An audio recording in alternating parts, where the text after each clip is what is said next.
Kuambiana kwetu ndugu zangu si kushambuliana wala sikutiana motoni, ni kukumbushana.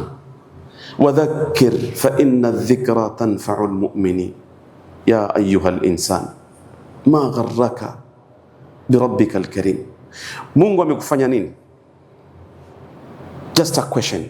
Kila mmoja jiulize hapo, wallahi jiulize, Mungu amekufanyia nini mpaka uwe jasiri wa kumlipa maovu? Esh sawabik, kukuumba, kukuleta duniani, kukupa riziki, kukufanya uwe Muislamu, kukustiri unapofanya dhambi, kukutoa kwenye matatizo unapokuwa na matatizo. Ya ayuha al-insan ma gharraka bi rabbika al-karim. Allah amekufanya nini?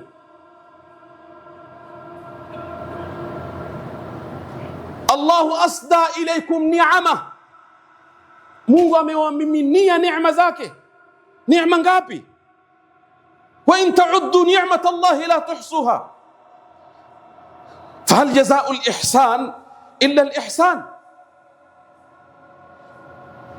Sisi twaweza kumlipa Mungu kwa mazuri aliyotufanyia?